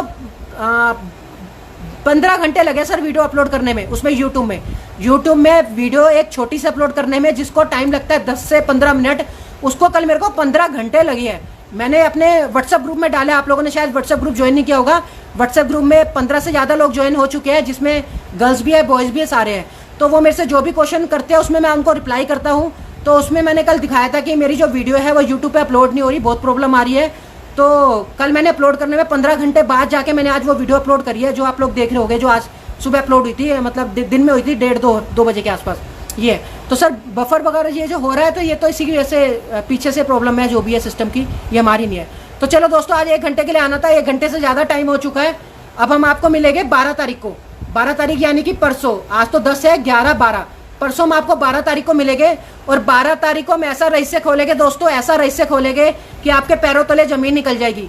अब वो सर्जिकल स्ट्राइक, पुलवामा केस और ये क्या कहते हैं ईवीएम मशीन से रिलेटेड होगा। इसके बारे में मैंने काफ़ी चीज़ें देख ली है और काफ़ी चीज़ें और देख रहा हूँ, उसमें मैं काम कर रहा हूँ। मैंने आज आप देखा होगा मैंने थंबनेल आज बनाया है, उसमें मैंने बोला है। तो जब मेरे को सारी सच्चाई पता चल जाएगी क्या है इसके पीछे का राज क्या है सारे, तो मैं खोलूँगा। उसके बाद फिर देश में क्या प्रॉब्लम होगी, कौन से लीडर के साथ क्या प्रॉब्लम होगी, वो फ्यूचर में होना है। लेकिन मैं आपके सामने सत्य ला के दिखाऊंगा, जो भगवान मुझे बताएंगे वो मैं आपसे छुपाऊंगा नहीं कभी भी। जब तक नेताजी लेट करेंगे, नेताजी नहीं आएंगे, तब तक मैं सारी सच्चाई खोलता रहूँगा। इस पूरे वर्ल्ड के छुपे हुए रहस्य मैं खोलता रहूँगा, क्योंकि भगवान ने मुझे सुपर पावर दी है कि तू बेटे पूरे वर्ल्ड के छुपे रहस्य हम तेरे को बताएंगे। तू पब्लिक तक अगर लाना चाहता हो तो ला, हमें कोई दिक्कत नहीं है। तो भगवान मेरे को बता रहे हैं, वो चीज़ मैं आपको बता रहा हूँ। तो आप मेरे जितने भी लाइव सेशन है देखोगे तो सारे अलग ही होंगे, कोई भी आपको यूट्यूब गूगल वाला सेशन ऐसा नहीं मिलेगा कि मैं आपको कहीं से पढ़ के बता रहा हूँ। ये है तो रुचि जी आपको सारे आंसर दे दिए मैंने। शुभम जी कह रहे हैं so proud, thank you Shubham ji. तो रुचि जी कह रही है लोग मिस्टर मर रहे हैं और किसी को फर्क नहीं पड़ रहा, सो अपनी रोटी सेक रहे हैं। हाँ रुचि जी, ये लोग मर रहे हैं, किसी को कोई फर्क नहीं पड़ रहा, सब अपनी रोटी सेक रहे हैं। एकदम आपने सही बात बोली, एकदम सत्य बात बोली। क्योंकि अगर अभिषेक सिंघल जी नाम ले देंगे तो मुझे नहीं लगता कि कोई गड़बड़ होगी। जो गड़बड़ होनी है वो तो होनी है, नहीं होनी वो भगवान के ऊपर छोड़ देना चाहिए उनको। लेकिन उनके ऊपर या तो दबाव है, गवर्नमेंट का दबाव है, क्योंकि मैंने उसमें आपको डिस्क्लोज कर दिया था कि गवर्नमेंट गोफ्ट लिखा था अभिषेक सिंघल जी ने। जो मेरी व्हाट्सअप चैट हुई थी अभिषेक सिंघल जी के साथ, जिनके बड़े बड़े इंटरव्यू होते हैं अभिषेक सिंघल जी के न्यूज़ मीडिया से, उनसे मेरी बात हुई थी। तो उन्होंने क्लियर लिखा था कि गोफ्ट ने मना करा है कि अभी नाम डिस्क्लोज नहीं करना। तो वो गवर्नमेंट के कोई होएगा, टर्म एंड कंडीशन कुछ होगा। लेकिन जो लोग मर रहे हैं सबसे पहले उसको गवर्नमेंट को भी बचाना चाहिए, अभिषेक सिंघल जी को भी बताना चाहिए। तो अभिषेक सिंघल जी को अपना वचन निभाना चाहिए, अच्छा काम करना चाहिए। जब वो इतना अच्छा ज्ञान दे रहे हैं लोगों को, तो उनको सुप्रीम का नाम डिस्क्लोज कर देना चाहिए। वेट नहीं करना चाहिए इतना। तो रुचि जी अगर वो नाम डिस्क्लोज कर देंगे तो ऑटोमेटिकली मेरा मतलब जो भी सुप्रीम होगा जल्दी आ जाएगा मार्केट में, उसको टाइम नहीं लगेगा आने में जितना टाइम लग रहा है ये है। तो वो जब तक बताएंगे नहीं तब तक मैंने ये चैनल बनाया है आपको बताने के लिए, सारी चीज़ सच खोलने के लिए। तभी मैंने उनकी ट्रू व्हाट्सअप चैट भी डाली है अभिषेक जी की, और जो भी वो मेरे से बात हुई थी वो मैंने सारी डाली थी ताकि आपके आगे सामने सत्य आ सके। तो दोस्तों जो भी आगे के रहस्य होंगे वो खोलेंगे, पूरे वर्ल्ड के रहस्य खोलेंगे इस चैनल पे। तो धीरे धीरे ऐसे ऐसे रहस्य खोलेंगे कि आपके पैरों तले जमीन भी निकल जाएगी, ये है। तो दोस्तों ये जो टिकटॉक वगैरह बंद हुआ है ये भी एक रहस्य है। ये इसलिए बंद करा गया है कि सुप्रीम जब सामने आएगा या सुप्रीम जो इस समय सोशल मीडिया पे है तो वो उसको टिकटॉक पे ना डाले, क्योंकि टिकटॉक पे बहुत ज़्यादा जल्दी वायरल होता है। टिकटॉक पे उसकी छोटी छोटी क्लिप्स अगर बना के मैं डालता तो वो बहुत ज़्यादा फेमस हो जाता उसमें मैं टिकटॉक पे। तो वो पहले ही उस टिकटॉक को बंद कर दिया गया। जबकि आप एक छोटा सा दिमाग लगा के सोचो कि टिकटॉक से क्या इन्फॉर्मेशन मिलेगी, हमारा मोबाइल नंबर और एक OTP जाता है सिर्फ। और अगर उनको इन्फॉर्मेशन लेनी है तो चाइना के इतने ऐप्स हैं, इतने सारे ऐप्स हैं, तो वहाँ से भी उसके इंसान की नॉलेज ले सकते हैं सारी। तो टिकटॉक पे तो हम लोग एंटरटेनमेंट कर रहे हैं, हंस रहे हैं, खुश हो रहे हैं। तो मुझे नहीं लगता कि टिकटॉक पे कोई उनको बहुत मतलब खास टेक्नोलॉजी से उनको कुछ वो मिलेगी इन्फॉर्मेशन हमारी। तो टिकटॉक पे तो हम नॉर्मल वीडियो बना के डाल रहे हैं अपनी, तो इससे इन्फॉर्मेशन मिलने का कोई मतलब नहीं। हंसी मजाक की एंटरटेनमेंट की वीडियो डाल रहे हैं उसमें तो हम। तो टिकटॉक बंद करने का मुझे समझ नहीं आया कि इसमें क्या है। और एकदम से 59 मैं बताता हूँ, एकदम से 59 जो ऐप्स बंद कर दिए गए वो इसलिए कर दिए गए क्योंकि सुप्रीम पावर उनके साथ है। उनको पता है सुप्रीम अपना काम कर रहा है, भारत माता के लिए जो भी उसको काम करना है, राष्ट्र के झंडे के लिए जो भी काम करना है वो चाइना से पूरी टक्कर ले रहा है सुप्रीम जो भी है। तो एक्चुअली दोस्तों होता क्या है, टक्कर लेने का मतलब ये नहीं होता कि सैनिक को सैनिक से लड़ाना। टक्कर लेने का मतलब होता है लीडर के साथ लड़ना। जैसे चाइना का किम जिंग है, उससे सुप्रीम जो भी अगर बात नहीं बनेगी तो फाइट करेगा उससे, और वो दूर से ही फाइट कर सकते हैं। उसके लिए ये नहीं कि हमें सामने जाना है या तलवार लेके लड़ने जाना है, ये नहीं होता। जो विश्व युद्ध होता है, जो फाइट होती है, वो जो मेन होती है उसमें लीडर्स में होती है, जो PMs बनते हैं उसमें होती है। क्यों? क्योंकि आपने देखा होगा पहले भी जब युद्ध होते थे तो युद्ध मेन जो होते थे 2 लीडर के युद्ध माने जाते थे। जब एक लीडर मर जाता था तो वो युद्ध रुक जाता था। आपने देखा होगा ये सतयुग में जब युद्ध होता था, जब रावण जी का वध हुआ था, श्री राम जी ने उनका वध किया था, तो फिर उसके बाद वो युद्ध रुक गया था। उसके बाद वो युद्ध चलता थोड़ी रहा था। तो युद्ध जो होता है लीडर का लीडर से होता है, ये है। तो मैंने जो भी अच्छा काम करा उसके बाद भारत को दिखा, सरकार को दिखा कि अब हमारे पास पावर आ चुकी है और वो सुप्रीम लीडर अपना सही से काम कर रहा है। उसके बाद वो ऐप्स भी बंद कर दिए गए, जबकि पिछले 43 साल से वो खरबों रुपया चाइना कमा रहा है भारत से। पिछले 43 साल से चाइना खरबों रुपया कमा रहा है इन ऐप्सों के थ्रू। ऐप्स जो बनते हैं कई सालों से मतलब कमा रहा है पैसा, वो मोटा पैसा कमा रहा है। तब भारत ने बंद क्यों नहीं किया? क्या भारत के पास टेक्नोलॉजी की कमी है? क्या भारत के पास माइंड की कमी है जो उन्होंने टिकटॉक जैसा अपना ऐप्स बना के नहीं डाला और टिकटॉक को बंद नहीं किया? अगर टिकटॉक को बंद करना ही था, चाइनीज ऐप बंद करने ही थे, तो आज से पहले करके दिखाते ना, जब सुप्रीम नहीं आया था। अब जैसे सुप्रीम आ गया, सुप्रीम ने अपना काम करा, जो भी काम करना है अपने सुपर पावर से, तो अब एकदम से 59 ऐप्स भी बंद हो गए और इतने शक्तिशाली हो गए सारे, डर नहीं रहे। आज चाइना से भी पंगा ले रहे हैं। आज कभी भी आप सारी न्यूज़ उठा के देख लेना, चाइना के किम जोंग के बारे में कभी भी PM जी ने हमारे कभी भी कुछ गलत नहीं, एक शब्द भी नहीं बोला होगा। और इमरान खान के लिए बोला होगा, जो पाकिस्तान का इमरान खान है। क्यों? क्योंकि जो मोदी जी है वो इमरान खान से ज़्यादा बड़ी दैविक शक्तियाँ रखते हैं, तो इसलिए वो इमरान खान के बारे में तो बोल लेते हैं। लेकिन जो ज़्यादा पावरफुल है, जैसे किम जिंग है जिसने असुर शक्ति बहुत ज़्यादा अपनी पावरफुल कर रखी है, तो उसके बारे में मोदी जी नहीं बोलेंगे, ना उनसे फाइट करेंगे। तो जो सत्य ये है कि लीडर की लीडर से लड़ाई होती है तब वो समझ आता है। तो ये आपस में सैनिकों को लड़ाने से युद्ध नहीं होता इतना, वो युद्ध तब होता है जब लीडर भी लड़ रहे हो, ये है। तो दोस्तों रहस्य बहुत सारे हैं छुपे पड़े आप लोगों से। तो ये 59 ऐप वगैरह जो भी बंद करे हैं वो पावर्स के बाद बंद करे, जब सुप्रीम लीडर सामने आया, सुप्रीम लीडर ने काम करके दिखाया है। लेकिन उसको न्यूज़ में कुछ और करके दिखा देते हैं। अगर मैं न्यूज़ों की सारी बातें खोलने पे आ गया और न्यूज़ों को बना के मैंने अपने चैनल में डाला ना, तो आप खुद समझ जाओगे कि मैं जो कह रहा हूँ सत्य है, ये है। और आपको जो ये दोस्तों एक चीज़ और बता दे तो आज जाते जाते, ये जो आप लोग सोचते हो ना कि राफेल क्या होती है, ये राफेल कुछ भी नहीं होता। ये एक नॉर्मल एयरप्लेन होता है, एयरप्लेन जिसमें हम फ्लाइट में उड़ते हैं ना, राफेल ये सिर्फ एक वो होता है। लेकिन इसके नीचे एक ऐसे पार्ट्स बना दिए जाते हैं जिसके अंदर जो बारूद का गोला होता है ना दोस्तों, आप लोग देखते होंगे बारूद का गोला जो हम जब युद्ध करते हैं तो एक दूसरे पे फेंकते हैं। जैसे वो विकास दुबे को, अभी गुंडे को जिसको मारा है विकास दुबे को, उसके घर से भी वो बारूद के गोले निकले हैं। तो दोस्तों वो जो बम होते हैं बारूद के गोले, वो एक भगवान की ऊर्जा से बनते हैं, वो एक भगवान की ऊर्जा से बनते हैं। तो वो जो ऊर्जा होती है ना, उसको एक मिट्टी के उसमें जिसमें भी वो ऊर्जा बोलते हैं, उससे एक वो बना दिया जाता है, एक प्लेटफॉर्म बना दिया जाता है, एक तरीका बना दिया जाता है। उसको उस प्लेन के नीचे फिट कर दिया जाता है, उस प्लेन के नीचे फिट कर दिया जाता है, फिर उसका बटन से उसका अटैच कर दिया जाता है कि जब भी फ्लाइट के अंदर से हम बटन दबाएंगे तो वो मिसाइल के रूप में या फिर राफेल के जो वो होता है उसके रूप में जाके नीचे फटेगा और नीचे नुकसान होगा जहाँ भी हम फोड़ेंगे या उसको जहाँ तक हम भेजना चाहेंगे। तो ये जो वीडियो क्लिप्स आपको बना के दिखा रखी है, ये वीडियो क्लिप्स आपको बना के वो दिखाते हैं राफेल है राफेल है। राफेल कुछ नहीं होती है। ये जो भी राफेल लाए हैं कि 5 राफेल आ रही है, 2 पीछे आ रही है, 7 राफेल आ रही है, ये राफेल कुछ नहीं होती। वो राफेल दिखाने का मतलब है कि सुप्रीम आ रहा है। राफेल देखने का मतलब है कि हमारे भारत के पास ऐसे 5 दैविक शक्तियों वाले राफेल है, यानी कि दैविक शक्तियां है 5, और अब टोटल मिला के हमारे पे 7 हो गई है। उन्होंने टोटल 7 आपको राफेल दिखाए थे न्यूज में, आप देखोगे तो वो 7 राफेल का मतलब है इनकी लैंग्वेज अलग होती है। जो लीडरों की आपस में लैंग्वेज होती है ये अलग होती है। ये वो लैंग्वेज नहीं होती जो हम बात करते हैं, इनकी लैंग्वेज सारी अलग होती है। तो राफेल जो होती है दोस्तों, उसका मतलब ये होता है कि हमारे यहाँ एक नई राफेल आई है। पहले हम पे 6 राफेल थी, अब हम पे 7 राफेल हो गई। तो जो नई राफेल आई है वो सुप्रीम है, उसका मतलब है सुप्रीम आया है राफेल का मतलब। तो राफेल आपको हवाई जहाज बना के दिखा देते हैं ये लोग कि आपको आपका माइंड डाइवर्ट कर सके और आपको राफेल के बारे में बता सके। तो इसलिए राफेल के चक्कर में मत पड़ो। राफेल जो होती है ये एक एरोप्लेन होता है, नॉर्मल एरोप्लेन होता है, उसी के नीचे ये लोग फिट कर देते हैं ताकि हमें दिखे कि यहाँ बम बुम लगते हैं या इसके नीचे मिसाइल टाइप की कुछ लगती है। तो वो सब एक प्रोपोगेंडा है आपको मतलब माइंड डाइवर्ट करने के लिए। तो राफेल जो सत्य है राफेल का वो यही होता है, दैविक शक्तियाँ। इसलिए मैं आपको प्रूव करने के लिए एक चीज़ बता देता हूँ जाते जाते। मेरे न्यूज़ चैनल ये इसी यूट्यूब चैनल पे जाना, उसमें मैंने एक काली राफेल के बारे में डाला था। मेरे यूट्यूब चैनल पे जाना और आप देखना, उसमें मैंने काली राफेल के बारे में डाला था। तो जो काली राफेल की आप वो वीडियो देखोगे ना, न्यूज़ जो मैंने अपने यूट्यूब चैनल पे डाली है, उसके बीच में देखना न्यूज़ मीडिया ने बोला है, न्यूज़ मीडिया ने खुद अपने मुँह से बोला है कि जो ये काली राफेल है ये ऐसी राफेल है कि ये जाती है और जाके ये एक ऐसा गोला है, ये राफेल जो एक ऐसा गोला है, ये जाके दुश्मनों का नाश भी करा आती है, मतलब दुश्मन से विजय भी बनाती है और वहां पर अपना नामो निशान तक नहीं छोड़ती, नामो निशान तक नहीं छोड़ती। यानी कि ये क्या है, जो दोस्तों राफेल होती है ये एक ऊर्जा होती है, भगवान की दी हुई एक ऊर्जा होती है। मैंने आपको बताया था ना, एक पूरा ब्रह्मांड एक ऊर्जा है। तो ये एक ऊर्जा होती है जो हम हाथ से अपने क्रिएट करनी होती है, अपने हाथ से हम क्रिएट करते हैं उस ऊर्जा को।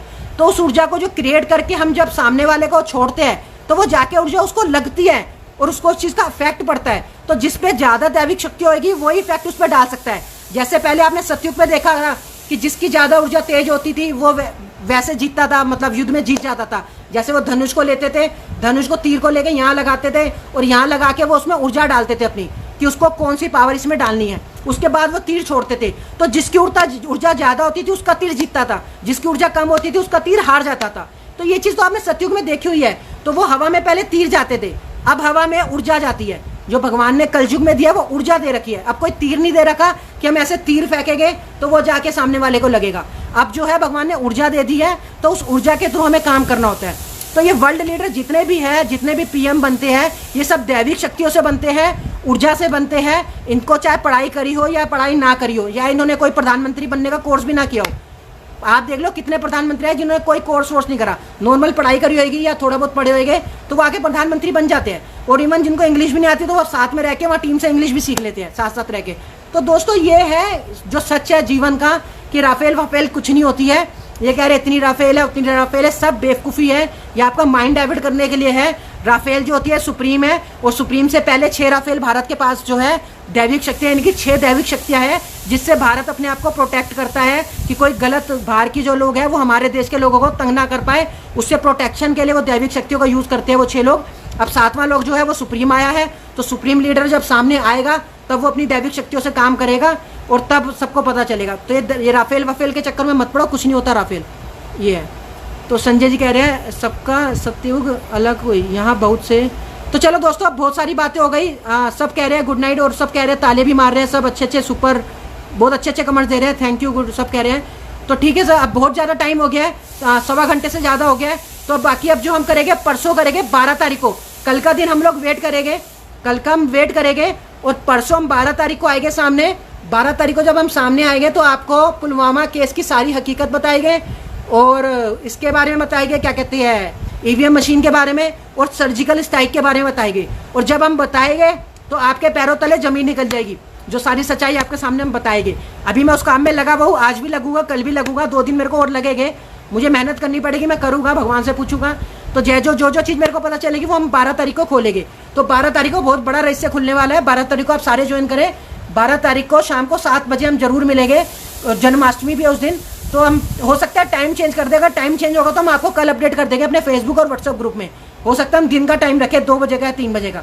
तो जो भी हम टाइम रखेंगे 12 तारीख का हम अपडेट कर देंगे उसको फेसबुक और यूट्यूब में, उसमें फेसबुक में और अपने व्हाट्सएप ग्रुप में। तो आप लोग व्हाट्सएप ग्रुप में सारे ज्वाइन हो जाए ताकि अपडेट आपको मिलती रहे, हम कब लाइव आएंगे, कब आपको सारी सच्चाई खोलेंगे। तो ये है, तो जो था आज तक का हमने बना लिया, जो भी हमने आज बात करनी थी कर ली। अब 12 तारीख को मेन टॉपिक पे बात करेंगे कि सर्जिकल स्ट्राइक क्या है, इवन ये ईवीएम मशीन क्या है, और ये पुलवामा केस में हमारे सैनिक क्यों मारे गए, इसके बारे में हम परसों बात करने वाले हैं। ओके दोस्तों, चलो चलते हैं, फिर मिलेंगे 12 तारीख को। टाइम जो भी होगा अपडेट कर देंगे। अपना ख्याल रखना, अपनी फैमिली का ख्याल रखना, अच्छे काम करते रहना। बाकी हम आपको 12 तारीख को मिलेंगे। Okay bye.